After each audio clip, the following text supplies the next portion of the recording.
Forget gurus. Forget anyone claiming to be an online business expert without going through the challenges of entrepreneurship themselves. The Real Money, Real Business podcast is here to prove the best insights in online business comes from your fellow online business builders. We dig into stories of entrepreneurs selling their business on the Empire Flippers marketplace so that you can learn how they made their business profitable, how they overcame obstacles, and what lessons they learned in their online journey. If you want to take your business and your knowledge to the next level, you've come to the right podcast. Let's get started. Hey everyone, welcome to another episode of the Real Money, Real Business podcast. We record these interviews so that potential buyers can learn more about the business and the seller to help them make an informed buying decision. If you would like to learn more about this business, including details like what type of business it is, how much revenue and profit it makes, and all of the assets included with the business, simply visit empireflippers.com/marketplace and search for this business's listing number, which you can find in the video thumbnail and in the description. Or if you're watching this on YouTube, you can click the link in the description to go straight to the listing. So without further ado, let's get into this interview. First up, let's learn a little bit about you. Can you tell us about your background in building and running online businesses? Hey everyone, my name is Chris. I'm one of the co-founders of the company in question today. My background is in economics from Yale University. When I was a senior at Yale, I co-founded a company that added an e-commerce layer on top of Instagram. So this was the time before Instagram native shopping. And we grew that business, and in my senior year, that company was acquired. Since then, I've been working with my brothers, who are also both computer science graduates from Yale, on various consumer apps. And the company in question here is one of those consumer apps. It's in the AI space. And in our opinion, it's something that's always going to have evergreen consumer demand. So thank you for listening, and I'm excited to tell you more about it. So why are you selling the business now instead of keeping it and growing it further? We're selling this business because we're looking to raise money for a new venture. When we built this business, we built it from the ground up, and we believe that it's gone to a very steady level, and we have a ton of conviction in the space. For example, when we started working on the business, App Store impressions for this category were about 30 to 40,000 per month. Now, fast forward 1 year, in the last month alone, App Store impressions for this category are over 1 million. And this sort of aligns with our original thesis that this is a space that has a ton of growth potential and a lot of consumer interest. We're looking to find a buyer that channels our conviction in the growth prospects of the space, and we're going to go to every length that we can to empower the buyer to grow the business well beyond what we were able to grow it at.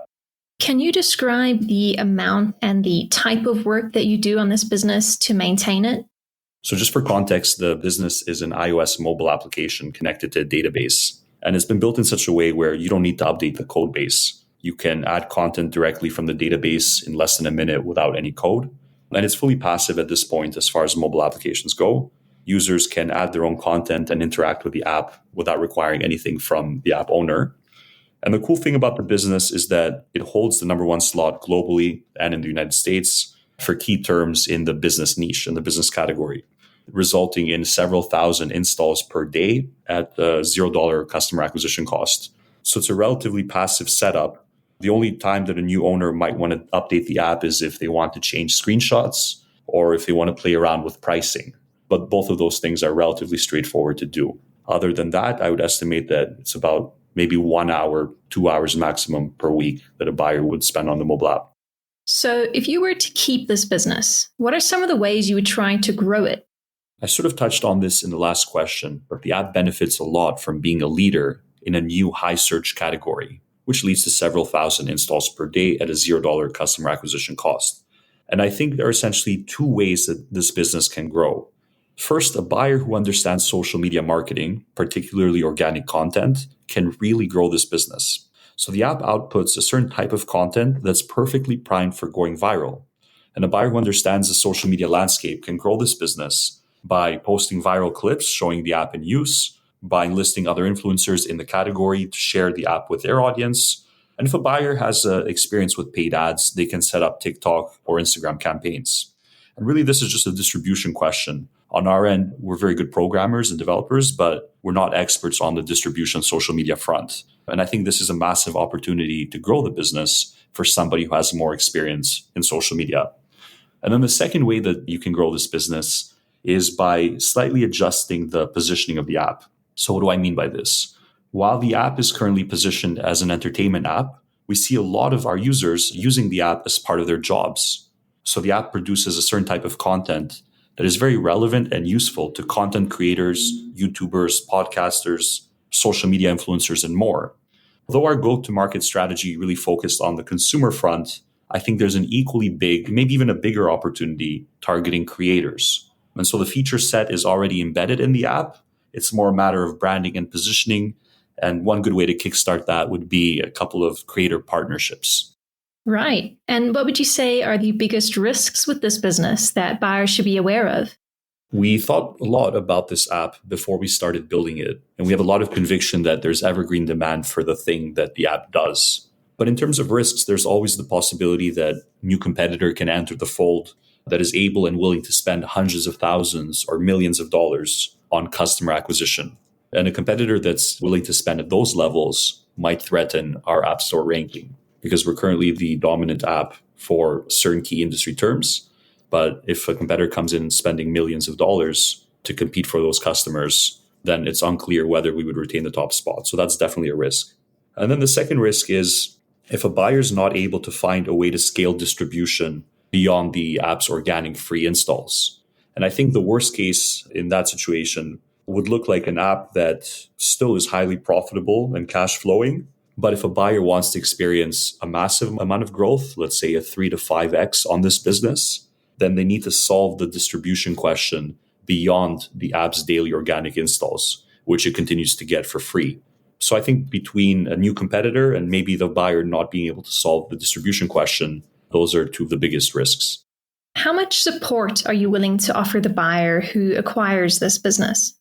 We've put a lot of work in building this business from the ground up. It has hundreds of thousands of loyal users in every corner of the world, and we're proud of what we've built. So we want to find a buyer who understands the potential of this business, and we want to do everything we can to ensure that they succeed.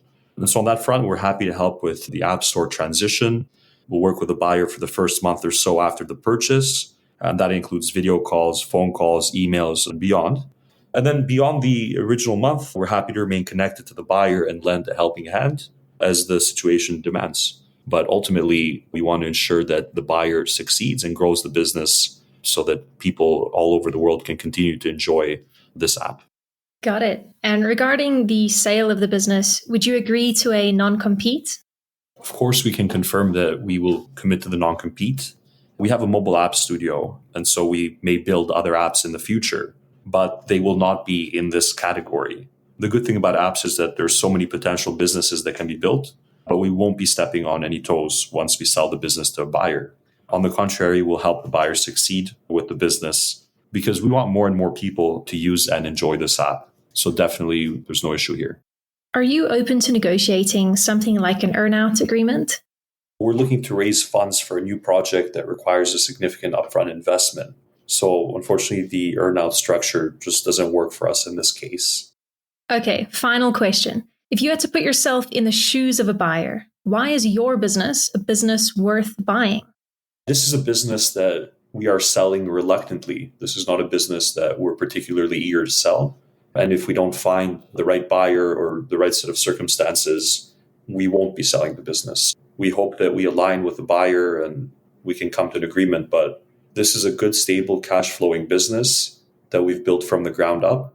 It's used by hundreds of thousands of people from every country in the world. It's in a category that has, I believe, an evergreen consumer appetite. When we started out, there was 30, 40,000 mobile app store impressions per month on this category. And now there are over 1 million per month in the same category. So we're seeing tremendous growth. It's a business that we're excited about and we haven't lost any conviction in. We're looking to sell it because we're trying to raise funds for a new venture, but it's not a business that we're excited to sell. All right, everyone. Thanks for listening. To learn more and see if this business is still for sale, head over to empireflippers.com/marketplace and search for this business listing number, which you can find in the video thumbnail and description. Or if you're watching this on YouTube, click the link in the description to go straight to the listing. Once you've unlocked this listing, you'll find everything you need to know about this business. So, thanks for joining us. See you next time.